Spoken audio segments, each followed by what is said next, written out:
Hi friends, എല്ലാവർക്കും നിഷ്ഠ P S സിയിലേക്ക് സ്വാഗതം. അപ്പോൾ നമ്മൾ കഴിഞ്ഞ ദിവസം ഒരു 150 PYQs മലയാളം ഇട്ടിട്ടുണ്ടായിരുന്നു. നിങ്ങളെല്ലാം അത് കണ്ടെന്ന് വിചാരിക്കുന്നു. കഴിഞ്ഞ എക്സാംസിൽ കോഴിക്കോട്, കോട്ടയം എക്സാമിലൊക്കെ തന്നെ നമ്മളുടെ ആ ഒരു PDF നിന്നും കുറച്ചധികം ക്വസ്റ്റ്യൻസ് തന്നെ വന്നിട്ടുണ്ടായിരുന്നു കേട്ടോ. ഓക്കെ, സോ അതിനുമായിട്ട് ബന്ധപ്പെട്ടിട്ട് തന്നെ കുറച്ചും കൂടി PYQs നമുക്ക് ഇന്നത്തെ ഒരു വീഡിയോയിൽ ഡിസ്കസ് ചെയ്യാം. ഓക്കെ, സോ ആരെങ്കിലും നമ്മളുടെ ചാനൽ ആദ്യമായിട്ടാണ് കാണുന്നതെങ്കിൽ ഒന്ന് സബ്സ്ക്രൈബ് ചെയ്യാൻ വേണ്ടിയിട്ട് ശ്രമിക്കുക. ആൻഡ് ഫ്രണ്ട്സിലേക്കും കൂടി ഇതൊന്ന് ഷെയർ ചെയ്ത് കൊടുക്കുക കേട്ടോ. ഓക്കെ, അപ്പം നമുക്ക് ഇന്നത്തെ ഫസ്റ്റ് ക്വസ്റ്റ്യൻ നോക്കാം. താഴെ കൊടുത്തിരിക്കുന്നതിൽ നദിയുടെ പര്യായം ഏതാണ് എന്നതാണ്. ഓക്കെ, നദിയുടെ പര്യായം ഏതാണ്? ഇതിൽ തടിനിയാണ് അല്ലേ. തടിനി എന്ന് പറഞ്ഞിട്ടുണ്ടെങ്കിൽ എന്താണ്? നദിയാണ്. ഓക്കെ, അപ്പം തളിമം എന്ന് പറഞ്ഞിട്ടുണ്ടെങ്കിൽ എന്തായിരുന്നു? തളിമം എന്ന് പറഞ്ഞാൽ അത് കട്ടിലാണ്. കട്ടിലെന്നും അതുപോലെ തന്നെ തറ എന്ന രീതിയിലൊക്കെ നമ്മൾ തളിമത്തിന് പറയാറുണ്ട്. ഓക്കെ, ആൻഡ് സൈകതം എന്താണ്? അത് മണൽത്തിട്ടയാണ്. ഓക്കെ, മണൽത്തിട്ടയാണ് നമ്മൾ എന്തെന്ന് പറയുന്നത്? സൈകതം എന്ന് പറയുന്നത്. തലിനവും സിമിലർ തന്നെയാണ്. കട്ടിൽ അതുപോലെ തന്നെ കിടക്ക എന്ന രീതിയിലൊക്കെ പറയുന്നതാണ് തലിനം. ഓക്കെ, അപ്പം ഇത് ഒന്ന് ഓർത്ത് വെച്ചേക്കുക. വിപരീത പദം എഴുതുക എന്നുള്ളതാണ്. ചഞ്ചലം, ചഞ്ചലത്തിന്റെ ഓപ്പോസിറ്റ് എന്താണ്? അത് അചഞ്ചലമാണ്. ഓക്കെ, ഇനി പിരിച്ചെഴുതുക. ഉണ്മ, ഉണ്മ എന്നതിന് നമ്മൾ എങ്ങനെയാണ് പിരിച്ചെഴുതുന്നത്? അത് ഉള് പ്ലസ് മ എന്നാണ് കേട്ടോ. ഉൾ പ്ലസ് മ എന്താണ്? ഉണ്മയാണ്. ഓക്കെ, ഓർത്തിരിക്കുക, തെറ്റിപ്പോയത്. ഉണ്ണല്ല വരുന്നത്, ഉള്ളാണ് വരുന്നത്. ഇനി ശരിയായിട്ടുള്ള പദം കണ്ടെത്താൻ വേണ്ടിയിട്ടാണ് നിശ്ചയം. നിശ്ചയത്തിന്റെ ശരിയായിട്ടുള്ള സ്പെല്ലിംഗ് ഏതാണ്? അത് ഇതാണ്. ഓക്കെ, ഷായും ചായും കൂടി വരുന്ന ആ ഒരു ഇതാണ് നിശ്ചയത്തിന്റെ സ്പെല്ലിംഗ് ആയിട്ട് വരുന്നത്. ഇനി അടുത്തത്, ഇതിലെ തെറ്റില്ലാത്ത വാക്യം ഏതാണ്? നന്ദി രേഖപ്പെടുത്തുന്നു, നന്ദി പറയുന്നു, നന്ദി തരുന്നു, നന്ദി വാങ്ങുന്നു. ഇതിൽ ഏതാണ് നമ്മൾ പറയാ? നമ്മൾ പലപ്പോഴും പറയാറുള്ളത് നന്ദി രേഖപ്പെടുത്തുന്നു എന്നുള്ളതാണ്. പക്ഷെ ഇത് തെറ്റാണ്. രേഖപ്പെടുത്തുക എന്നല്ല നമ്മൾ പറയുന്നത്, നന്ദി പറയുന്നു എന്ന് വേണം പറയാൻ വേണ്ടിയിട്ട് കേട്ടോ. സോ അത് തെറ്റിപ്പോയത്. ഇങ്ങനെ തന്നെ ആയിരിക്കും ഓപ്ഷൻസ് വരുന്നത്. രേഖപ്പെടുത്തുക കണ്ടിട്ടുണ്ടെങ്കിൽ നമുക്ക് അങ്ങോട്ട് പോകാനുള്ളൊരു ടെൻഡൻസി കൂടുതലായിരിക്കും. സോ നന്ദി പറയുക എന്നതാണ് ശരിയായിട്ട് വരുന്നത്. ചേറ്റിൽ കുത്തിയ കൈ ചോറ്റിൽ കുത്താം എന്ന പഴഞ്ചൊല്ല് അർത്ഥമാക്കുന്നത് എന്താണ്? അപ്പം ചേറ്റിൽ കുത്തിയ കൈ ചോറ്റിൽ കുത്താം എന്ന് പറഞ്ഞിട്ടുണ്ടെങ്കിൽ എന്താണ്? ഹാർഡ് വർക്ക് ചെയ്തിട്ടുണ്ടെങ്കിൽ അതിനെ കൊണ്ട് നമ്മൾക്ക് എന്തെങ്കിലും എന്താ പറയാ, നമ്മളുടെ ലിവിങ്ങിന് വേണ്ടിയിട്ടുള്ളത് കിട്ടും. ഓക്കെ, അപ്പം അതാണ് നമ്മളുടെ അധ്വാനത്തിന്റെ മഹാത്മ്യത്തിനെ കുറിച്ചിട്ട് പറയുന്നതാണ് ചേറ്റിൽ കുത്തിയ കൈ ചോറ്റിൽ കുത്താം എന്ന് പറയുന്നത്. ഓക്കെ, എന്താണ് ഇത്? ഒന്ന് രണ്ട് വട്ടം നമ്മൾ കഴിഞ്ഞ ഒരു സെറ്റിലും പറഞ്ഞിട്ടുള്ള അതേ സെയിം ക്വസ്റ്റ്യൻ ആണിത്. സോ ഇത് റിപ്പീറ്റ് ചെയ്യുന്നതാണ്, ഓർത്തിരിക്കുക കേട്ടോ. ഇനി as the seed so the sprout എന്നതിന്റെ പരിഭാഷ എന്താണ്? എന്താണ്? 10 ഗുണം 10 ഗുണം എന്ന് പറയുന്നില്ലേ? അതാണ് നമ്മൾ as the seed so the sprout എന്ന് പറയുന്നത്. ഓക്കെ, ഇനി അടുത്തതാണ് ചേർത്ത് എഴുതുക. ഈ പ്ലസ് അള്ള് നമ്മൾ എങ്ങനെയാണ് ചേർത്ത് എഴുതുന്നത്? ഈ പ്ലസ് അള്ള് എന്ന് പറഞ്ഞാൽ ഇവളാണ്. നമ്മൾ കഴിഞ്ഞ ദിവസം അവൻ ചോദിച്ചു അല്ലേ? ആ പ്ലസ് അന്നാണ് അവൻ എന്ന് പറയുന്നത് അല്ലേ? ആ പ്ലസ് അള്ള് എന്ത് വരും? അവൾ എന്ന് പറയും. അപ്പം ഈ പ്ലസ് അള്ളാവുമ്പോഴെന്താണ്? അത് ഇവൾ എന്ന് പറയും. ഇനി കുളം കോരി എന്നതിന്റെ ശൈലിയുടെ അർത്ഥമായിട്ടുള്ളത് എന്താണ്? കുളം കോരി എന്ന് പറഞ്ഞിട്ടുണ്ടെങ്കിൽ നമ്മളെല്ലാം കുളം കോരി, ഇവനെല്ലാം കുളം കോരി എന്ന് പറഞ്ഞിട്ടുണ്ടെങ്കിൽ എന്താണ്? അവനെല്ലാം നശിപ്പിച്ചു എന്നുള്ള അർത്ഥത്തിലാണ് നമ്മൾ കുളം കോരി എന്നുള്ള ഒരു ശൈലി ഉപയോഗിക്കുന്നത്. അടുത്തത് ഒറ്റപ്പദം എഴുതുക. അറിയാൻ ആഗ്രഹിക്കുന്ന ആൾ ആരാണ്? അത് ജിജ്ഞാസു ആണ്. അറിയാൻ ആഗ്രഹത്തിന് നമ്മൾ എന്ത് പറയുന്നു? അതിനെ നമ്മൾ ജിജ്ഞാസ എന്നാണ് പറയുന്നത്. അറിയാനുള്ള ആഗ്രഹത്തിന് നമ്മൾ ജിജ്ഞാസ എന്ന് പറയുന്നതെങ്കിൽ അറിയാൻ ആഗ്രഹിക്കുന്ന ആളെ നമ്മൾ ജിജ്ഞാസു എന്ന് പറയുന്നു. ഇനി പിപ്പടിഷു എന്തായിരുന്നു? പഠിക്കാൻ ആഗ്രഹിക്കുന്ന ആളെയാണ് നമ്മൾ പിപ്പടിച്ചു എന്ന് പറയുന്നത്. സംസാരിക്കാൻ ആഗ്രഹിക്കുന്ന ആളെയാണ് നമ്മൾ വിവക്ഷു എന്ന് പറയുന്നത്. അതേപോലെ തന്നെ പിപാസു എന്തായിരുന്നു? കുടിക്കാൻ ആഗ്രഹിക്കുന്ന ആളെയാണ് നമ്മൾ പിപാസു എന്ന് പറയുന്നത്. ഓക്കെ, തുളസീദാസ രാമായണം മലയാളത്തിലേക്ക് പരിഭാഷപ്പെടുത്തിയത് ആരാണ്? തുളസീദാസ രാമായണം മലയാളത്തിലേക്ക് പരിഭാഷപ്പെടുത്തിയിട്ടുള്ളത് അത് വെണ്ണിക്കുളം ഗോപാലക്കുറുപ്പാണ്. വള്ളത്തോളിനെ നമ്മൾ എന്താണ് പറയാറ്? കേരള വാൽമീകി അല്ലെ? കേരള വാൽമീകി, അതുപോലെ തന്നെ കേരള ടാഗോർ എന്നൊക്കെ പറയുന്നത് ആരെയാണ്? അത് വള്ളത്തോളിനെയാണ്. സോ ഓർത്തിരിക്കുക കേട്ടോ. കേരള ടാഗോർ, കേരള വാൽമീകി എല്ലാം തന്നെ വള്ളത്തോളാണ്. അടുത്ത ക്വസ്റ്റ്യൻ, ഒരു സ്ഥാനത്തെത്തിക്കുക എന്ന അർത്ഥത്തിൽ ഉപയോഗിക്കുന്ന ശൈലി എന്താണ്? ഒരു സ്ഥാനത്തെത്തിക്കുക എന്ന് പറഞ്ഞിട്ടുണ്ടെങ്കിൽ അത് കടവടിപ്പിക്കുക അല്ലെ? കടവടിപ്പിക്കുക എന്നൊക്കെ പറഞ്ഞിട്ടുണ്ടെങ്കിൽ എന്താണ്? തോണീനെ ഒരു സ്ഥാനത്ത് എത്തിക്കുന്നതിനെയാണ് നമ്മൾ കടവിലേക്ക് എത്തുക എന്ന് പറയുന്നത്. അത് തന്നെയാണ്, സിമിലർ തന്നെയാണ്. ഒരു സ്ഥാനത്തെത്തിക്കുക, കടവടിപ്പിക്കുക. ശ്ലോകത്തിൽ കഴിക്കുക എന്തായിരുന്നു? ബ്രീഫായിട്ട് പറയുന്നതിനെയാണ് നമ്മൾ ശ്ലോകത്തിൽ കഴിക്കുക എന്ന് പറയുന്നത് അല്ലേ? ഓക്കെ, ഇനി അടുത്തതാണ് പ്രാചി. പ്രാചി എന്ന വാക്കിന്റെ വിപരീത അർത്ഥം എന്താണ് എന്നതാണ് ചോദിച്ചിട്ടുള്ളത്. പ്രാചി എന്ന് പറഞ്ഞിട്ടുണ്ടെങ്കിൽ ആക്ച്വലി കിഴക്ക് ദിക്കിനെയാണ് നമ്മൾ പ്രാചി എന്ന് പറയുന്നത്. ഓക്കെ, അപ്പം ഇതിന്റെ ഓപ്പോസിറ്റ് ആണ് പ്രതീചി. ഓക്കെ, പ്രാചി ഓപ്പോസിറ്റ് എന്താണ്? പ്രതീചിയാണ്. ഇനി അടുത്തത് ശാരിക. ശാരിക എന്ന വാക്കിന്റെ പര്യായം അല്ലാത്ത പദം ഏതാണ് എന്നാണ് ചോദിച്ചിട്ടുള്ളത്. ശാരിക എന്ന് പറഞ്ഞിട്ടുണ്ടെങ്കിൽ എന്തായിരുന്നു? തത്തേനെയാണല്ലേ നമ്മൾ ശാരിക എന്ന് പറയുന്നത്. അപ്പം കീരം, ശുഗം, കിളി ഇതെല്ലാം ശാരികയുടെ പര്യായങ്ങളിൽ വരുന്നതാണ്. ഇതിൽ വരാത്തത് ചകോരം എന്നതാണ്. ഓക്കെ, ചകോരം ഇതിന്റെ പര്യായമല്ലാത്ത ഒരു വാക്കാണ്. അടുത്തതാണ് വീട് പണി ചേർത്ത് എഴുതുക എന്നുള്ളത്. അപ്പൊ വീട് പണി ചേർത്ത് എഴുതിയിട്ടുണ്ടെങ്കിൽ നമുക്ക് എന്താണ് കിട്ടുന്നത്? അത് ഇങ്ങനെ തന്നെയാണ്, വീട് പണി. അങ്ങനെ തന്നെയാണ് നമ്മൾ ഒന്നിച്ച് അത് എഴുതുന്നതെന്ന് മാത്രമേ ഉള്ളൂ. എന്നുള്ള ആ ഒരു സൗണ്ട് പോയിട്ട് സൗണ്ട് ആയിട്ട് വരുന്നു എന്നുള്ള ഒരു ഡിഫറൻസ് മാത്രമേ വരുന്നുള്ളൂ. പലപ്പോഴും നമ്മൾ അത് വീട്ടുപണിയിലേക്കൊക്കെ പോകാൻ ചാൻസ് ഉണ്ട്. അങ്ങനെ എഴുതി പോകരുത്. വീട് പണി എന്ന് പറഞ്ഞിട്ടുണ്ടെങ്കിൽ ഇങ്ങനെയാണ് നമ്മൾ അതിനെ ചേർത്ത് എഴുതേണ്ടത്. അടുത്തത് കേമൻ എന്നതിനെ പിരിച്ചെഴുതുക എന്നതാണ് ചോദിച്ചിട്ടുള്ളത്. കേമനെ നമ്മൾ എങ്ങനെയാണ് പിരിച്ചെഴുതുന്നത്? കേമം പ്ലസ് അൻ എന്നാണ് നമ്മൾ കേമനെ പിരിച്ചെഴുതുന്നത്. ഇനി കർത്തൃയുടെ പുല്ലിംഗം എന്താണ്? കർത്തൃ കർത്താവാണ് അല്ലേ? കർത്താവിന്റെ സ്ത്രീലിംഗമാണ് കർത്തൃ എന്ന് പറയുന്നത്. അപ്പം കവി എന്തായിരുന്നു? അത് കവയിത്രിയാണ് അല്ലെ? കർമ്മി കർമ്മിണി. കവയിത്രീൻ്റെ നമ്മൾ ഓൾറെഡി പറഞ്ഞു അല്ലേ? കവിയുടെയാണ് കവയിത്രി എന്ന് പറയുന്നത്. ഇനി തമ്പി എന്ന പദത്തിന്റെ സ്ത്രീലിംഗ രൂപം എന്താണ്? തമ്പി തങ്കയാണ്. തങ്ക എന്ന് പറയാറുണ്ട്, തങ്കച്ചി എന്നും പറയാറുണ്ട് കേട്ടോ. തമ്പി തങ്ക ആണ് വരുന്നത്. ഇനി സാമാന്യ ലിംഗ ബഹുവചന രൂപമായ അവ എന്നതിന്റെ ഏകവചന രൂപം താഴെ കൊടുത്തിരിക്കുന്നവയിൽ ഏതാണ് എന്നാണ്.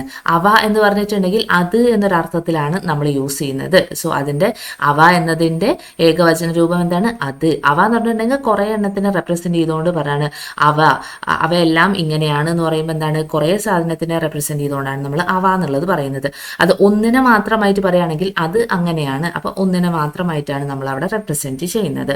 ഓക്കെ. അടുത്തത് ആപ്പിൾ ഓഫ് ദ ഐ എന്ന ഇംഗ്ലീഷ് ശൈലിയുടെ വിവർത്തനം എന്താണ്? ആപ്പിൾ ഓഫ് ദ ഐ എന്ന് പറഞ്ഞിട്ടുണ്ടെങ്കിൽ അത് കണ്ണിലുണ്ണിയാണ് അല്ലെ? കണ്ണിലുണ്ണിയാണ് നമ്മൾ ആപ്പിൾ ഓഫ് ദ ഐ എന്ന് പറയുന്നത്. മുതലക്കണ്ണീറിനെ നമ്മൾ എന്ത് പറയും? ക്രോക്കഡൈൽ ടിയേഴ്സ് എന്ന് പറയും. ഓക്കെ, ക്രോക്കഡൈൽ ടിയേഴ്സ് ആണ് മുതലക്കണ്ണീർ എന്ന് പറഞ്ഞിട്ടുണ്ടെങ്കിൽ.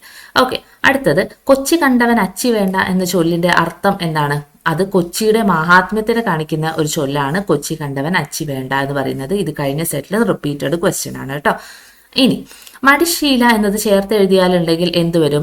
ഇവിടെ ഒരു എക്സ്ട്രാ ഷായും കൂടി വരും. അപ്പം അതിൽ ഇത് ഏതാണ്? ഡി ആണ് ഓപ്ഷനായിട്ട് വരിക. ഓക്കെ, മടിശീല എന്താവുന്നു? അത് ഡബിൾ ഷായ ആയിട്ട് മാറുകയാണ് ചെയ്യുന്നത്. ദ്വിത്വസന്ധി വരികയാണ് ചെയ്യുന്നത്. ഓക്കെ. ഇനി ശരിയായ രൂപം കണ്ടെത്തി എഴുതുക. യാദൃശ്ചികം. യാദൃശ്ചികത്തിന് നമ്മൾ എങ്ങനെയാണ് എഴുതുന്നത്? യാദൃശ്ചികം എന്നാണ് നമ്മൾ പറയുന്നതെങ്കിലും അവിടെ ഷാ എന്നുള്ളൊരു ശബ്ദം വരുന്നില്ല, അവിടെ ചാ മാത്രമേ വരുന്നുള്ളൂ കേട്ടോ. ഓക്കെ, യാദൃച്ഛികമാണ് കറക്റ്റ് ആയിട്ടുള്ളത്. ഷാ എന്നുള്ള ഒരു സൗണ്ട് അവിടെ വേണ്ട. ഓക്കെ. ഇനി കുടിക്കുവാൻ ആഗ്രഹിക്കുന്ന ആളെ നമ്മൾ എന്ത് പറയുന്നു? കുടിക്കുവാൻ ആഗ്രഹിക്കുന്ന ആളെ നമ്മൾ നേരത്തെ പറഞ്ഞു പിപാസു ആണ് അല്ലെ? പിപാസു ആണ് കുടിക്കാൻ ആഗ്രഹിക്കുന്ന ആൾ. പഠിക്കാൻ ആഗ്രഹിക്കുന്ന ആളാണ് പിപ്പടിഷു എന്ന് പറയുന്നത്. ഭക്ഷിക്കാൻ ആഗ്രഹിക്കുന്ന ആളെ നമ്മൾ എന്ത് പറഞ്ഞു? ബുഭുക്ഷു എന്ന് പറയുന്നു. കാണാൻ ആഗ്രഹിക്കുന്ന ആളെ നമ്മൾ ദിദൃക്ഷു എന്ന് പറയുന്നു. ഓക്കെ. ഇനി വെള്ളത്തിൽ എഴുതുക എന്ന പ്രയോഗത്തിന് അർത്ഥം എന്താണ്? വെള്ളത്തിൽ എഴുതിയാൽ എന്തെങ്കിലും ഫലം ഉണ്ടാവോ? ഇല്ല. ഫലമില്ലാത്ത പ്രവൃത്തിയാണ് നമ്മൾ എന്ത് പറയുന്നത്? വെള്ളത്തിൽ എഴുതുക എന്ന് പറയുന്നത്. ഇനി ഡാഷ് ആണ് ഉന്മീലനത്തിന്റെ വിപരീത രൂപം. ഉന്മീലനത്തിന്റെ ഓപ്പോസിറ്റ് എന്താണ്? അത് നിമീലനമാണ്. ഉന്മീലനം ഓപ്പോസിറ്റ് നിമീലനം. ഓക്കെ. ഇനി അനുക്രമം. അനുക്രമം എന്ന് പറഞ്ഞിട്ടുണ്ടെങ്കിൽ എന്താണ്? ഒരു ഓർഡറിൽ കാര്യങ്ങൾ ചെയ്യുന്നതിനെയാണ് നമ്മൾ അനുക്രമം എന്ന് പറയുന്നത്. ഓക്കെ. അതിന്റെ ഓപ്പോസിറ്റ് ആയിട്ട് വരുന്നത് അത് അവക്രമമാണ്. ഓക്കെ, അവക്രമം ആണ് അനുക്രമത്തിന്റെ ഓപ്പോസിറ്റ്. ഇനി ലോചനം എന്ന് പറഞ്ഞിട്ടുണ്ടെങ്കിൽ എന്തായിരുന്നു? അത് കണ്ണാണ്. ലോചനം എന്ന് പറഞ്ഞാൽ കണ്ണാണ്. ഇനി ഉല്ലേഖമാണെങ്കിലോ അത് കിളക്കില്ലേ, നമ്മൾ നിലമൊക്കെ കിളക്കില്ലേ, അതിനെയാണ് നമ്മൾ ഉല്ലേഖം എന്ന് പറയുന്നത്. ഓക്കെ, ഇതിന്റെ അർത്ഥങ്ങൾ ജസ്റ്റ് ഒന്ന് ഓർത്തു വെച്ചേക്കുക. ഇനി കണ്ടു എന്നതിന് എങ്ങനെയാണ് പിരിച്ചെഴുതുന്നത്? അത് കൺ പ്ലസ് തു ആണ്. ഓക്കെ, കൺ പ്ലസ് തു, കണ്ടു ആണ്. ഇനി ഇതിൽ കൂട്ടത്തിൽ പെടാത്തത് ആദർശം, ദർപ്പണം, കണ്ണാടി, കൈതവം. ഇത് കാണുമ്പോൾ തന്നെ നമുക്ക് മനസ്സിലായി കണ്ണാടിയുടെ പല പര്യായങ്ങളാണ് ഇവിടെ കൊടുത്തിട്ടുള്ളത്. അതിൽ ഓഡ് വൺ ഔട്ട് വരുന്നത് ഏതാണ്? അത് കൈതവമാണ്. കൈതവത്തിന്റെ അർത്ഥം എന്താണ്? കള്ളം, അതുപോലെ തന്നെ ചതി എന്ന രീതിയിലൊക്കെ ഉപയോഗിക്കുന്ന വാക്കാണ് കൈതവം എന്ന് പറയുന്നത്. കണ്ണാടിയുടെ പര്യായങ്ങളാണ് ആദർശം, ദർപ്പണം എന്നൊക്കെ പറയുന്നത്. ഓക്കെ. ഇനി ആ പ്ലസ് എൻ ഇപ്രാവശ്യം ചോദിച്ചിട്ടുള്ളായിരുന്നു. ആ പ്ലസ് എൻ അവൻ എന്ന് പറയുന്നത് അത് ഏത് തരം സന്ധിക്ക് ഉദാഹരണമായിട്ടുള്ളതാണ്? അത് ആഗമസന്ധിയാണ് അല്ലേ? അവിടെ എന്ത് വന്നു? വാ ആഗമിക്കുകയാണ് ചെയ്തിട്ടുള്ളത്. അതുകൊണ്ട് അത് ആഗമസന്ധിക്ക് ഉദാഹരണമായിട്ടുള്ളതാണ്. താഴെ കൊടുത്തിരിക്കുന്നതിൽ ശരിയായ പദം ഏതാണെന്നുള്ളതാണ്. സതീർത്ഥ്യൻ എന്നതിന് നമ്മൾ എങ്ങനെയാണ് എഴുതുന്നത്? അത് ഇതാണ് വരുന്നത് കേട്ടോ, സതീർത്ഥ്യൻ. ഓക്കെ. അടുത്തത് പറയാൻ ആഗ്രഹിക്കുന്നത് എന്ന അർത്ഥം വരുന്ന പദം ഏതാണ്? പറയാൻ ആഗ്രഹിക്കുന്നതിനാണ് നമ്മൾ എന്ത് പറയുന്നത്? വിവക്ഷ എന്ന് പറയുന്നത്. ഓക്കെ, പറയാൻ ആഗ്രഹിക്കുന്നതാണ് വിവക്ഷയാണ്. ദർശിക്കാൻ ആഗ്രഹിക്കുന്നത് ദിദൃക്ഷ. ഓക്കെ, അതൊക്കെ ക്ലിയർ ആണെന്ന് വിചാരിക്കുന്നു. നിങ്ങൾക്ക് അറിയുന്നതാണ്. അങ്ങനത്തെ ഒറ്റപദങ്ങളും കാര്യങ്ങളൊക്കെ നന്നായിട്ടൊന്ന് പഠിച്ചു പോകാൻ വേണ്ടിയിട്ട് ശ്രമിക്കുക കേട്ടോ. തിക്തം എന്ന പദത്തിന്റെ വിപരീത പദം എന്താണ്? തിക്തം എന്ന് പറഞ്ഞിട്ടുണ്ടെങ്കിൽ എന്താണ്? കയ്പിനെയാണ് നമ്മൾ തിക്തം എന്ന് പറയുന്നത്. ഓക്കെ, അപ്പൊ അതിന്റെ വിപരീതം എന്താണ്? അത് മധുരമാണ് കേട്ടോ. തിക്തം മധുരം. ആപ്പിൾ ഓഫ് ദ ഐ വീണ്ടും വന്നിട്ടുണ്ട്. എന്താണ്? കണ്ണിലുണ്ണി എന്നതാണ് അർത്ഥമായിട്ട് വരുന്നത്. ഇനി താഴെ കൊടുത്തിരിക്കുന്നതിൽ മീൻ എന്നർത്ഥം വരുന്ന പദം ഏതാണ്? മീൻ എന്നർത്ഥം വരുന്നത് അത് ചഷമാണ്. ഓക്കെ, ചഷത്തിനെയാണ് നമ്മൾ എന്ത് പറയുന്നത്? മീൻ എന്ന് പറയുന്നത്. ഓക്കെ, അങ്ങനെയാണെങ്കിൽ ജരം എന്നത് എന്താണ്? നമ്മൾ ജര എന്ന് ഹിന്ദിയിലൊക്കെ പറയാറുണ്ട്, വെള്ളച്ചാട്ടം. ഓക്കെ, വെള്ളച്ചാട്ടത്തിനെയാണ് നമ്മൾ എന്ത് പറയുന്നത്? ജരം എന്ന് പറയുന്നത്. അതുപോലെ തന്നെ നദിയുടെ പര്യായമായിട്ടും ഉറവയുടെ പര്യായമായിട്ടും ഒക്കെ തന്നെ നമ്മൾ ജരം പറയാറുള്ളതാണ്. ഓക്കെ, അപ്പം ക്ലിയർ ആണല്ലോ. ഇനി അടുത്തത് ഏറ്റുപാടുക എന്ന അർത്ഥത്തിൽ പ്രയോഗിക്കുന്ന ശൈലി ഏതാണ്? ധനാശി പാടുക. ധനാശി പാടുക എന്താണ്? അവസാനിപ്പിക്കുന്നതിനെയാണ് നമ്മൾ പറയുന്നത്. ഇനി ഭരതവാക്യം എന്താണ്? അവസാനത്തെ വാക്കിനെയാണ് നമ്മൾ ഭരതവാക്യം എന്ന് പറയുന്നത്. ഇനി ശിങ്കിടി പാടുക എന്ന് പറഞ്ഞിട്ടുണ്ടെങ്കിൽ അതാണ് ഏറ്റുപാടുക എന്നത് പറഞ്ഞിട്ടുണ്ടെങ്കിൽ ശിങ്കിടി പാടുക ഒരാൾ പറയുന്നത് അതുപോലെ പറയുന്നതിനെയാണ് നമ്മൾ ശിങ്കിടി പാടുക എന്ന് പറയുന്നത്. ഇനി നക്ഷത്രം എണ്ണിക്കുക എന്താണ്? കഷ്ടപ്പെടുത്തുന്നതിനെയാണ് നമ്മൾ നക്ഷത്രം എണ്ണിക്കുക എന്നതുകൊണ്ട് പറയുന്നത്. ഓക്കെ, ഇനി അടുത്തത് ചുമ എന്ന അർത്ഥം വരുന്ന പദമാണ്. ഇത് ഞാൻ പഠിക്കാൻ വേണ്ടിയിട്ട് ഇവിടെ ഇങ്ങനെ അർത്ഥം എഴുതി വെച്ചിട്ടുള്ളതായിരുന്നു. ഓക്കെ, അപ്പം അതന്നെ നമുക്ക് നോക്കാം. ചുമ എന്ന അർത്ഥം വരുന്ന പദം ഇതിൽ ഏതാണ്? അത് ഖാസമാണ്. നമ്മൾ ഹിന്ദിയിലൊക്കെ പറയുമ്പോൾ നമ്മൾ ഖാസി എന്ന് അല്ലേ പറയുന്നത്, അങ്ങനെ ഒന്ന് ഓർത്ത് വെച്ചാൽ അത് ചുമ ഖാസമാണ്. ഈ കല്യം എന്ന് പറഞ്ഞിട്ടുണ്ടെങ്കിൽ എന്താണ്? അത് ശുഭമാണ് കേട്ടോ, ശുഭത്തിനെയാണ് നമ്മൾ കല്യം എന്ന് പറയുന്നത്. ഇനി കൽപ്പകമാണെങ്കിലോ അത് തെങ്ങാണ്. കൽപ്പകം തെങ്ങാണെങ്കിൽ കലിക എന്താണ്? അത് പൂമൊട്ടാണ്. ഇതൊക്കെ ചോദിക്കുന്ന സാധനങ്ങളാണ് കേട്ടോ. ഓക്കെ, കലിക പൂമൊട്ട്, കൽപ്പകം തെങ്ങ്, കല്യം എന്താണ്? ശുഭമാണ്, ശുഭമാണ്. കരി പ്ലസ് പുലി എന്നതിനെ എങ്ങനെയാണ് ചേർത്ത് എഴുതുന്നത്? അത് അവിടെ എന്താവുന്നു? അത് അവിടെ അക്ഷരം മാറിയിട്ട് മ്പ എന്നുള്ള ഒരു അക്ഷരത്തിലേക്ക് വരികയാണ് ചെയ്യുന്നത്. കരിമ്പുലി എന്നതിലേക്ക് മാറുകയാണ് ചെയ്യുന്നത്. കരി പ്ലസ് പുലി എന്താണ്? അത് കരിമ്പുലിയാണ്. ഇനി പൂജക ബഹുവചനത്തിന് ഉദാഹരണമായിട്ടുള്ള പദം കണ്ടെത്താൻ വേണ്ടിയിട്ടുള്ളതാണ്. അധ്യാപകർ, അധ്യാപകന്മാർ എന്നാണ് പറഞ്ഞിട്ടുള്ളത്. അതെന്താണ്? അത് സലിംഗ ബഹുവചനമാണ്. ഓക്കെ, ഇനി വേലക്കാർ ആണെങ്കിലോ അത് അലിംഗ ബഹുവചനത്തിൽ വരുന്നതാണ് വേലക്കാർ എന്ന് പറയുന്നത്. ഇനി സ്വാമികളാണ് എന്ത്? പൂജക ബഹുവചനത്തിന് ഉദാഹരണമായിട്ട് വരുന്നത്.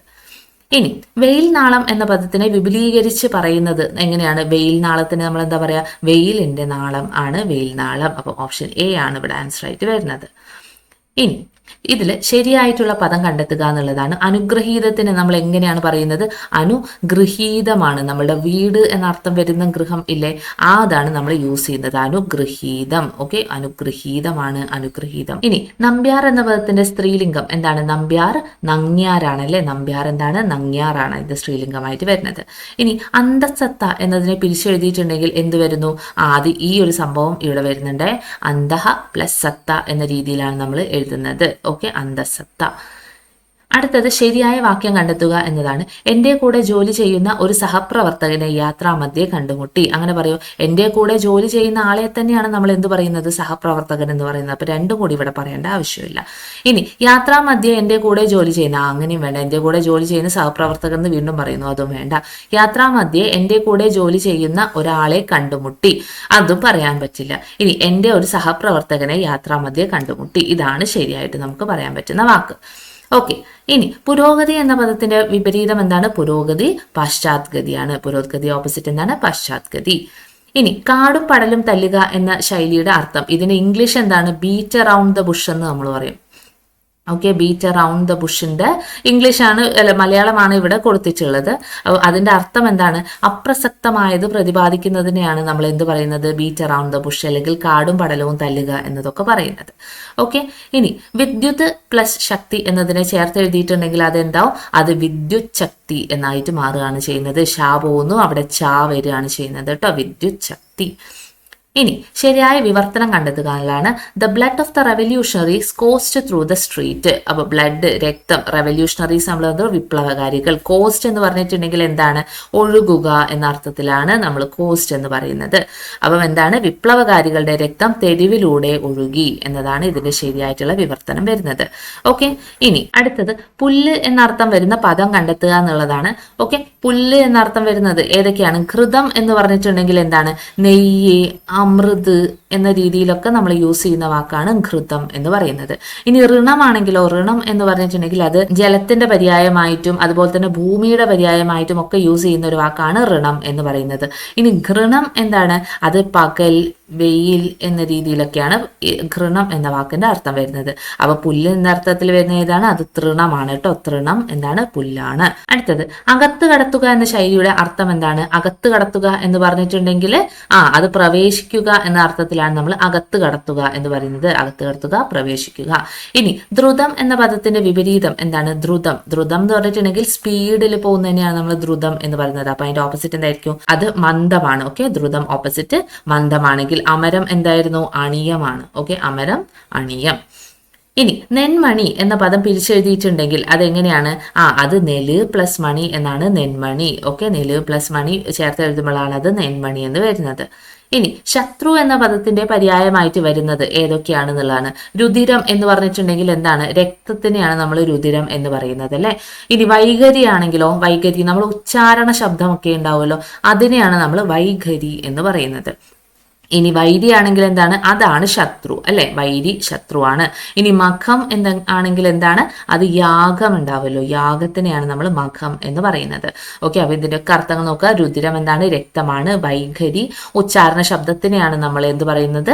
വൈഖരി എന്ന് പറയുന്നത്. വൈരി ശത്രുവാണ്. അരി, അതുപോലെ തന്നെ രിപു എന്നൊക്കെ പറഞ്ഞിട്ടുണ്ടെങ്കിൽ ഇതെല്ലാം തന്നെ എന്താണ്? ശത്രുവിന്റെ പര്യായ പദങ്ങളാണ്. ഇനി മഖം എന്താണ്? അത് യാഗമാണ്. അപ്പൊ ഇവിടെ ആൻസർ നമുക്ക് ബി ആണ്. അടുത്തത് ശരിയായ പദം കണ്ടെത്തുക എന്നുള്ളതാണ്. പ്രദക്ഷിണമാണ് വരിക. നമ്മൾ എപ്പോഴും പറയുമ്പോൾ പ്രദക്ഷിണം എന്നൊക്കെ പറയാറുണ്ട്, പക്ഷെ എന്താണ്? പ്രദക്ഷിണം എന്നാണ്. അപ്പം ഡി ആണ് ഇവിടെ ആൻസർ ആയിട്ട് വരുന്നത്. ഇനി കൺ പ്ലസ് നീർ, കണ്ണീർ എന്ന പദത്തിന്റെ സന്ധി ഏതാണ്? നമ്മൾ ഇതുപോലെ തന്നെയുള്ള സന്ധികൾ ഇതിന് മുന്നത്തെ ആ ഒരു സെറ്റിലും പറഞ്ഞിട്ടുണ്ടായിരുന്നു. കൺ പ്ലസ് നീർ, കണ്ണീർ എന്തിന്റെയാണ്? ആദേശ സന്ധിയുടെ ഉദാഹരണമാണ്. കാരണം എന്താണ്? ഇവിടെ നാ പോയിട്ട് ഒരു നായും കൂടി ആഗമിക്കാണ് വന്നിട്ടുള്ളത്. അപ്പം ഒന്ന് പോയി ഒന്ന് വരുമ്പോൾ എന്ത് വരുന്നു? അവിടെ ആദേശ സന്ധിയാണ് വരുന്നത്. ഇനി ടു നിപ്പ് ഇൻ ദ ബഡ് എന്ന് പറഞ്ഞിട്ടുണ്ടെങ്കിൽ എന്താണ്? മുളയിലെ നുള്ളിക്കളയുന്നതിനെയാണ് നമ്മൾ എന്ത് പറയുന്നത്? ടു നിപ്പ് ഇൻ ദ ബഡ് എന്ന് പറയുന്നത്. ഇനി അടുത്തത് ജിജ്ഞാസ എന്ന പദത്തിന്റെ ശരിയായ അർത്ഥം എന്താണെന്നുള്ളതാണ്. ഓക്കെ, ജിജ്ഞാസ എന്ന് പറഞ്ഞാൽ എന്തായിരുന്നു? അറിയാനുള്ള ആഗ്രഹത്തിനെയാണ് നമ്മൾ ജിജ്ഞാസ എന്ന് പറയുന്നത്. ഇവിടെ നിങ്ങൾക്ക് ഓപ്ഷൻ നോക്കിയിട്ടുണ്ടെങ്കിൽ കാണാം, അറിയാൻ ആഗ്രഹം ഉള്ളവർ, അറിയാനുള്ള ആഗ്രഹം, ഇങ്ങനെ രണ്ട് രീതിയിലുള്ളത് കൊടുത്തിട്ടുണ്ട്. അപ്പൊ നമ്മൾ ഇൻ കേസ് ബി ഒക്കെയാണ് മാർക്ക് ചെയ്യുന്നതെങ്കിൽ നമുക്ക് അവിടെ ആൻസർ തെറ്റിപ്പോകും. കാരണം എന്താണ്? അറിയാൻ ആഗ്രഹമുള്ളവരെ നമ്മൾ എന്താണ് പറയുന്നത്? ജിജ്ഞാസു എന്നാണ് പറയുന്നത്. ഇവിടെ ജിജ്ഞാസ എന്നേ പറഞ്ഞിട്ടുള്ളൂ. അപ്പം അതെന്താണ്? അറിയാനുള്ള ആഗ്രഹമാണ്. ഇനി വിദ്വാൻ എന്ന പദത്തിന്റെ സ്ത്രീലിംഗം എന്താണ്? വിദ്വാന്റെ സ്ത്രീലിംഗം വരുന്നത് അത് വിദുഷിയാണ്. വിദ്വാൻ, വിദുഷി. ഇനി പൂരം എന്ന് പറഞ്ഞിട്ടുണ്ടെങ്കിൽ എന്താണ്? പൂരം എന്ന് പറഞ്ഞിട്ടുണ്ടെങ്കിൽ അത് ആഘോഷം. നമുക്കറിയാം അല്ലെ, തൃശ്ശൂർ പൂരം എന്നൊക്കെ പറഞ്ഞിട്ടുണ്ടെങ്കിൽ എന്തിനാ? ആഘോഷത്തിനെയാണ് നമ്മൾ പൂരം എന്ന് പറയുന്നത്. എന്നാൽ പുരം എന്ന് പറഞ്ഞാൽ എന്താണ്? നഗരമാണ്. പുരം നഗരം, പൂരം എന്താണ്? ആഘോഷം. അപ്പൊ പുരം എന്നൊക്കെ പറയുമ്പോൾ നിങ്ങൾ തിരുവനന്തപുരം എന്നുള്ള കാര്യം ഒന്ന് ഓർത്ത് വെക്കുക. അപ്പൊ തിരുവനന്തപുരം എന്താണ്? ഒരു നഗരമാണല്ലോ. ഓക്കെ, അങ്ങനെ ഓർത്ത് വെച്ചിട്ടുണ്ടെങ്കിൽ പുരം നഗരം എന്നുള്ള രീതിയിൽ നിങ്ങൾക്ക് പെട്ടെന്ന് കണക്ട് ചെയ്യാൻ വേണ്ടിയിട്ട് പറ്റും. ഓക്കെ, ഇനി സാക്ഷികാരകമായിട്ടുള്ള വിഭക്തി വിഭാഗം ഏതാണ് എന്നാണ് ചോദിച്ചിട്ടുള്ളത്. സാക്ഷി ഏതിന്റെ ഒപ്പമാണ്? നിങ്ങൾ വിഭക്തിയുടെ നമ്മൾ ശ്ലോകം പോലെ ഒരു സാധനം പഠിക്കാനുണ്ട്. അത് ഞാൻ അതിന്റെ ഇമേജ് എന്തെങ്കിലും കിട്ടുകയാണെങ്കിൽ ഞാൻ ഇവിടെ ആഡ് ചെയ്ത് കൊടുക്കാം. അതൊന്ന് ബൈ ഹാർട്ട് പഠിക്കാൻ വേണ്ടി ശ്രമിക്കുക. അങ്ങനെയാണെങ്കിൽ ഈ വിഭക്തിയുടെ ക്വസ്റ്റ്യൻസ് നമുക്ക് ഒരു സെക്കൻഡ് കൊണ്ട് ആൻസർ കിട്ടും. ഓക്കെ, ഇവിടെ എന്താണ്? സാക്ഷികാരകമായിട്ട് വരുന്നുണ്ട്. ഓട് സംയോജിക സാക്ഷി എന്ന് ആണ് അതിൽ പറയുന്നത്. അപ്പം എന്താണ്? സംയോജികയാണ് വരുന്നത് കേട്ടോ. ഓട് സംയോജിക സാക്ഷി. സ്വാമി ഉദ്ദേശിക ഖ് ന് എന്നൊക്കെ പറയും. അപ്പൊ ഖ് ന് ഒക്കെ വരുന്നത് ഏതാണ്? ഉദ്ദേശികയിലാണ് വരുന്നത്. അതേപോലെ ആൽ പ്രയോജികയാം ഹേതു എന്നാണ് വരുന്നത്. ആൽ പ്രയോജികയാം ഹേതു. അപ്പൊ ഇതുപോലെ ഓരോന്നിനും അങ്ങനെ ഇങ്ങനെ പറഞ്ഞു പോകുന്നുണ്ട്. അത് കിട്ടുകയാണെങ്കിൽ ഞാനിവിടെ ആഡ് ചെയ്ത് കൊടുത്തേക്കാം കേട്ടോ. ഓക്കെ, അപ്പൊ ഇവിടെ നമുക്ക് ആൻസർ ആയിട്ട് വരുന്നത് ഓപ്ഷൻ ഡി ആണേ. അടുത്തത് ഒറ്റപ്പദം എഴുതുക എന്നില്ല. അന്യദേശത്തുള്ളവനെ നമ്മൾ എന്താണ് പറയുന്നത്? അന്യദേശത്തുള്ളവനെ നമ്മൾ എന്ത് പറയുന്നു? പരദേശി അല്ലേ. പരദേശിയാണ് നമ്മൾ അന്യദേശത്തുള്ളവനെ പറയുന്നത്. ഇനി ഇക്കാര്യം എന്നതിനെ എങ്ങനെയാണ് പിരിച്ചെഴുതുന്നത്? ഇക്കാര്യം എന്ന് പിരിച്ചെഴുതുമ്പോൾ ഈ പ്ലസ് കാര്യമാണ് ഇക്കാര്യം. ഓക്കെ, ഇവിടെ ഇരട്ടിപ്പ് വരുന്നില്ല, ഒറ്റ കാ മാത്രമേ ഇവിടെ വരുന്നുള്ളൂ. അപ്പം ഇതെന്താണ്? ദ്വിത്വമാണല്ലേ. ദ്വിത്വസന്ധിക്ക് ഉദാഹരണമാണ് ഇക്കാര്യം. ഇനി കൊടിക്കൂറ എന്ന അർത്ഥത്തിൽ പ്രയോഗിക്കുന്ന പദം ഏതാണ്? കൊടിക്കൂറ എന്ന രീതിയിൽ പറയുന്നത് അത് കേതനമാണ്. കേതനം എന്താണ്? കൊടിക്കൂറ ആണ്. ഇനി അടുത്തത് ശരിയായ പദം. ഓക്കെ, അഖിലേശൻ എന്ന് പറഞ്ഞിട്ടുണ്ടെങ്കിൽ അതിന്റെ അർത്ഥം എന്താ? അഖിലേശന്റെ അർത്ഥം ഒന്ന് കമന്റ് ചെയ്ത് എന്താണെന്നുള്ളത്. ഓക്കെ, അപ്പം അതിന്റെ അർത്ഥം ശരിയായിട്ടുള്ള പദം ഏതാണ്, എങ്ങനെയാണ് കറക്റ്റ് ആയിട്ട് എഴുതുന്നത്? അത് സി ആണ് കേട്ടോ, സി, അഖിലേഷൻ എന്നാണ് ശരിയായിട്ട് എഴുതുന്നത്. ഇനി ചെമ്പ് തെളിയുക എന്ന പ്രയോഗത്തിന്റെ അർത്ഥം എന്താണ്? ചെമ്പ് തെളിയുക എന്ന് പറഞ്ഞിട്ടുണ്ടെങ്കിൽ അത് സത്യം പുറത്താവുന്നതിനാണ് നമ്മൾ ചെമ്പ് തെളിയുക എന്ന് പറഞ്ഞത്. അതായത് സ്വർണത്തിന്റെ ഒരു കുടം എന്നൊക്കെ പറഞ്ഞിട്ട് ഒരാൾക്ക് കൊണ്ടു കൊടുത്തു, കുറച്ച് ദിവസം കഴിയുമ്പം അതിന്റെ സ്വർണത്തിന്റെ പോളിഷ് ഒക്കെ പോയിട്ട് ചെമ്പ് തെളിഞ്ഞിട്ടുണ്ടെങ്കിൽ അതെന്തായി? അതിന്റെ സത്യം പുറത്തായി, സ്വർണത്തിന്റെ എല്ലാം ചെമ്പാണ് എന്നുള്ളത് മനസ്സിലായി. അപ്പൊ ചെമ്പ് തെളിയുക എന്താണ്? സത്യം പുറത്താകുക. അടുത്തത് കൂപം എന്ന പദത്തിന്റെ അർത്ഥം എന്താണ്? കൂപം എന്ന് പറഞ്ഞിട്ടുണ്ടെങ്കിൽ അത് കിണറാണ് കേട്ടോ. കൂപം എന്താണ്? കിണറാണെങ്കിൽ തവള എന്താണ്? അത് മണ്ടൂകം എന്ന്. നമ്മൾ കൂപമണ്ടൂകം എന്ന് പറഞ്ഞിട്ടുള്ള ഒരു ശൈലി പഠിക്കുന്നുണ്ടല്ലോ. ഓക്കെ, എന്താണ്? ലോക പരിജ്ഞാനം ഇല്ലാത്തവനെയാണ് നമ്മൾ കൂപമണ്ടൂകം എന്ന് പറയുന്നത്. അപ്പൊ കൂപം കിണറാണ്, തവള എന്താണ്? മണ്ടൂകമാണ്. ഇനി ഓഫ് ആൻഡ് ഓൺ എന്ന ശൈലിയുടെ അർത്ഥം ഇടയ്ക്ക്, എപ്പോഴെങ്കിലും, അങ്ങനെ ആ ഒരു അർത്ഥത്തിലാണ് നമ്മൾ എന്ത് പറയുന്നത്? ഓഫ് ആൻഡ് ഓൺ എന്ന് പറയുന്നത്. ഓക്കെ, അപ്പൊ എന്താണ്? വല്ലപ്പോഴും എന്നാണ് ഓഫ് ആൻഡ് ഓണിന്റെ അർത്ഥമായിട്ട് വരുന്നത്. ഇനി താഴെ കൊടുത്തിരിക്കുന്നവയിൽ നിന്ന് പൂജക ബഹുവചനത്തിന് ഉദാഹരണം കണ്ടെത്തി എഴുതുക എന്നാണ് പറയുന്നത്. പൂജക ബഹുവചനം ഭടന്മാർ അല്ല, അധ്യാപകന്മാർ അല്ല, മിടുക്കന്മാർ അല്ല, ഗുരുപാദർ എന്ന് പറഞ്ഞിട്ടുണ്ടെങ്കിൽ എന്താണ്? അത് പൂജക ബഹുവചനത്തിന് ഉദാഹരണമാണ്. ഗുരുപാദർ, അതുപോലെ തന്നെ ആചാര്യർ, ദ്രോണർ, ഇതൊക്കെ എന്താണ്? ഇതൊക്കെ തന്നെ ദ്രോണർ, ഇങ്ങനെയാണ് ദ്രോണർ, ഇതെല്ലാം എന്താണ്? പൂജക ബഹുവചനത്തിന് ഉദാഹരണങ്ങളാണ്.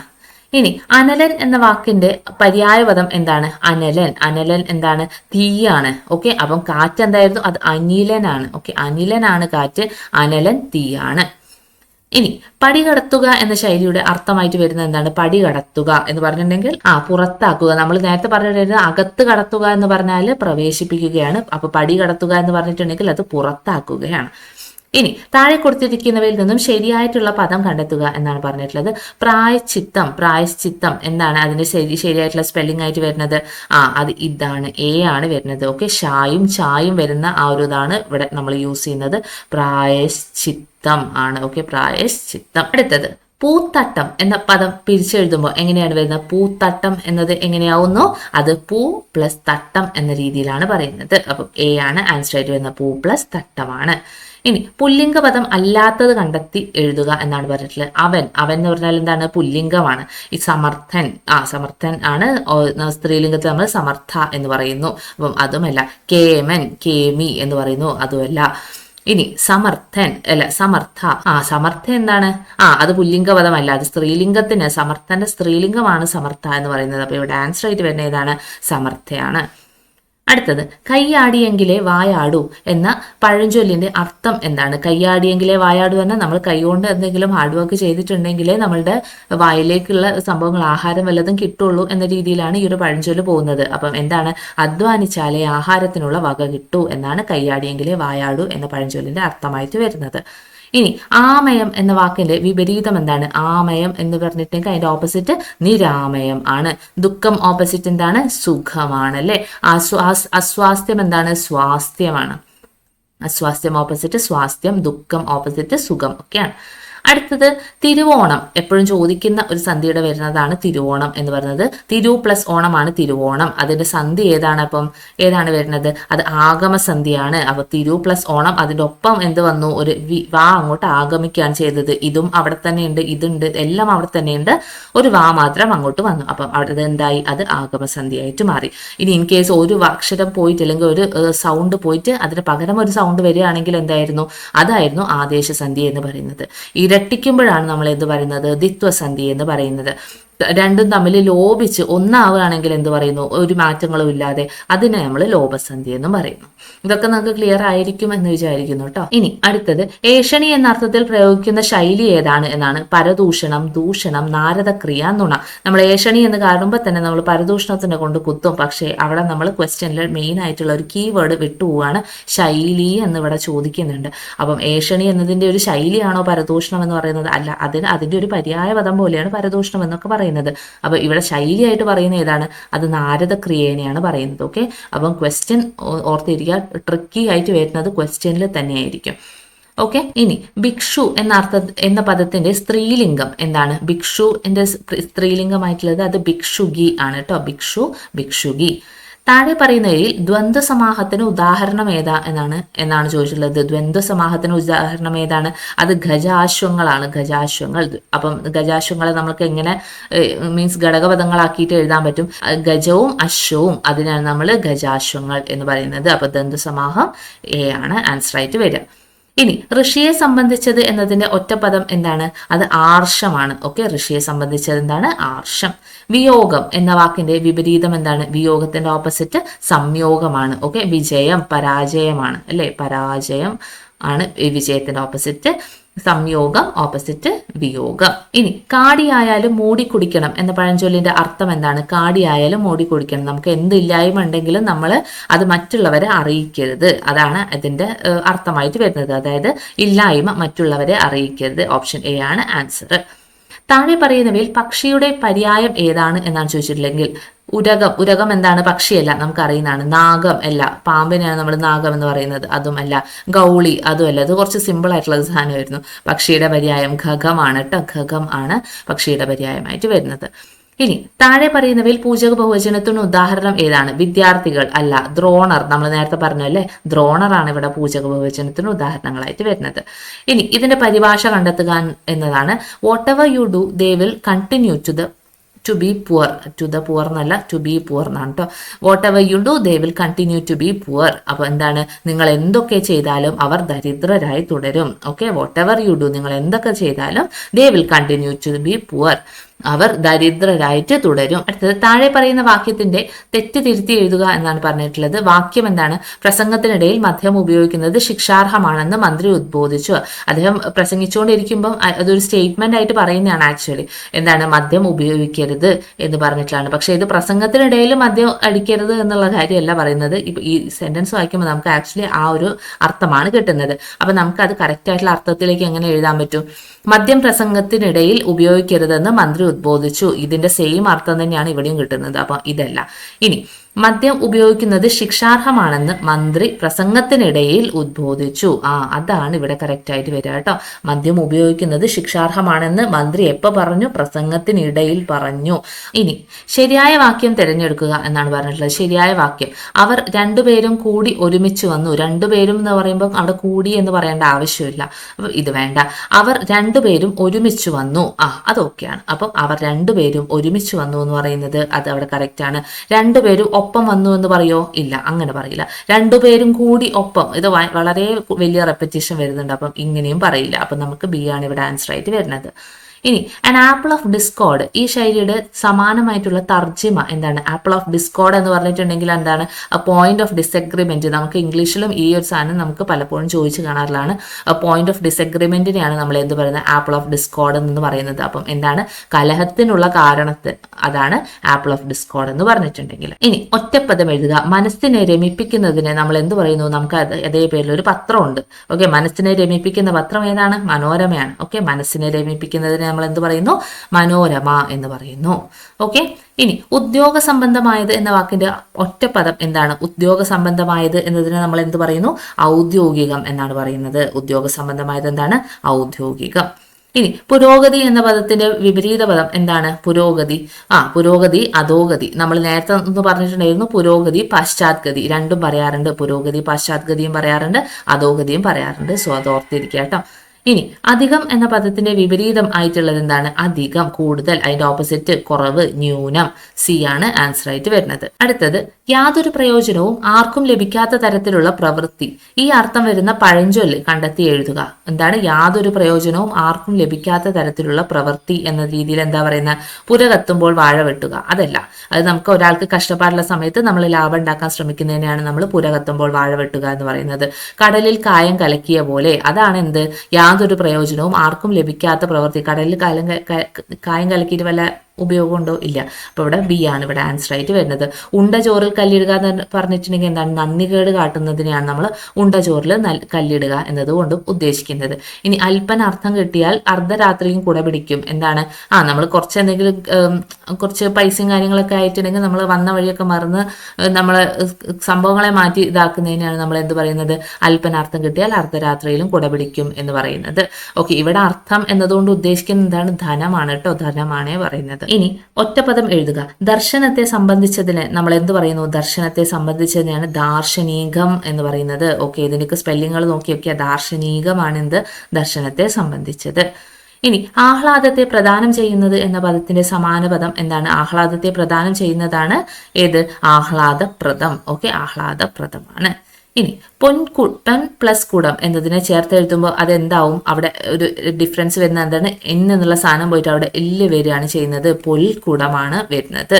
ഓക്കെ, പൊൽക്കുടം. കാ ഇവിടെ ഇരട്ടിക്കുന്നുണ്ട്, എന്തായി? എന്ന് ആയിട്ട് ല് ആയിട്ട് മാറുന്നുമുണ്ട്. ഓക്കെ, പൊൻ പ്ലസ് കുടം പൊൽക്കുടമാണ്. ഇനി കവി എന്ന പദത്തിന്റെ സ്ത്രീലിംഗ പദം എന്താണ്? അത് നമുക്ക് ഇപ്പൊ കണ്ണുപൂട്ടി എഴുതാന്നുള്ള ഒരു അവസ്ഥയിൽ എത്തിയിട്ടുണ്ട്. അതെന്താണ്? കവയിത്രിയാണ് അല്ലെ? കവയിത്രിയാണ്. ഇനി യാചകി എന്ന പദത്തിന്റെ പുല്ലിംഗം എന്താണ്? യാചകി, യാചകനാണ്. ഇനി പിരിച്ചെഴുതുക. നിന്നു എന്നതിനെ എങ്ങനെയാണ് നമ്മൾ പിരിച്ചെഴുതുന്നത്? നിൻ പ്ലസ് തു ആണ് നിന്നു എന്ന് പറയുന്നത്. നിൻ പ്ലസ് തു നിന്നു. ഇനി വിദ്യാഭ്യാസത്തിനെ പിരിച്ചെഴുതുകയാണെങ്കിലോ വിദ്യ പ്ലസ് അഭ്യാസമാണ് വിദ്യാഭ്യാസം. ഓക്കെ, വിദ്യ പ്ലസ് അഭ്യാസം വിദ്യാഭ്യാസം. അടുത്തത് when in Rome do as the Romans do. ഈ പഴഞ്ചൊല്ലിന് സമാനമായിട്ടുള്ള മലയാള പരിഭാഷ എന്താണ്? റോമിൽ പോയാൽ റോമന്മാരെ പോലെ ജീവിക്കണം, ചേരയത്ത് നിന്ന് നാട്ടിൽ പോയാൽ നടുക്കണ്ടം തിന്നണം. ഇതിന്റെ ഓപ്ഷൻ എ ആണ് ഇവിടെ ആൻസർ ആയിട്ട് വരുന്നത്. ഓക്കെ, ഇനി അടുത്തത് രാമന്റെ കഥ, കൃഷ്ണന്റെ കഥ. ഈ രണ്ട് വാക്കുകളുടെയും ഉചിതമായിട്ടുള്ള ഘടകപദം ചേർത്തിട്ട് എഴുതുക എന്നാണ് പറഞ്ഞിട്ടുള്ളത്. അപ്പം രാമന്റെ കഥ, കൃഷ്ണന്റെ കഥ നമുക്ക് എങ്ങനെ അതിനെ ഒന്നിപ്പിക്കാൻ പറ്റും? രാമന്റെയും കൃഷ്ണന്റെയും കഥ എന്ന് പറയാം അല്ലെ? അപ്പൊ ഇത് കറക്റ്റ് ആണ്. അതുപോലെ തന്നെ രാമന്റെയോ കൃഷ്ണന്റെയോ കഥ എന്ന് പറയാം, ഇതും കറക്റ്റ് ആണ്. രാമന്റെ കൃഷ്ണന്റെ കഥ അങ്ങനെ നമുക്ക് പറയാൻ പറ്റില്ല. അപ്പൊ ഇതെന്താണ്? ഇവിടെ ഡി ആണ് ഇവിടെ ആൻസർ ആയിട്ട് വരുന്നത്. ഓക്കെ, അപ്പം ഇത്ര ക്വസ്റ്റ്യൻസ് ആണ് നമ്മൾ നോക്കുന്നത്. ഓൾമോസ്റ്റ് ഒരു 100 ക്വസ്റ്റ്യൻസോളം നമ്മളിപ്പോൾ ഡിസ്കസ് ചെയ്ത് പോയിട്ടുണ്ട്. അതിന്റെ പ്ലസ് ക്വസ്റ്റ്യൻസ് ഉണ്ടാവും, കാരണം നമ്മൾ അതിന് കുറേയൊക്കെ അഡീഷണൽ ഫാക്ട്സും കൂടി പറഞ്ഞു പോയിട്ടുണ്ട്. സോ നമ്മളിപ്പോൾ ടോട്ടലായിട്ട് 3 Malayalam question papers, 3 question papers അല്ല, നമ്മൾ അഡീഷണൽ ഫാക്ട്സും അങ്ങനത്തെ കാര്യങ്ങളൊക്കെ ആയിട്ട് നമ്മൾ കുറച്ചധികം തന്നെ 3 വീഡിയോസിലാക്കിയിട്ട് നോക്കിയിട്ടുണ്ട്. സോ അത് 3 നോക്കിയിട്ട് മാത്രം അടുത്ത എക്സാംസിനൊക്കെ പോകാൻ വേണ്ടിയിട്ട് ശ്രമിക്കുക കേട്ടോ. സോ ഇത്രയും നേരം ക്ലാസ് കേട്ടതിന് thank you so much for listening. And ഇനി നിങ്ങൾക്ക് എന്തൊക്കെ ക്ലാസ് വേണ്ടത് വെച്ചാൽ ഒന്ന് കമൻറ്റ് ചെയ്യാൻ വേണ്ടിയിട്ട് ശ്രമിക്കുക. ഓക്കെ, അപ്പം അടുത്തൊരു ക്ലാസ്സുമായിട്ട് നമുക്ക് പെട്ടെന്ന് തന്നെ കാണാം.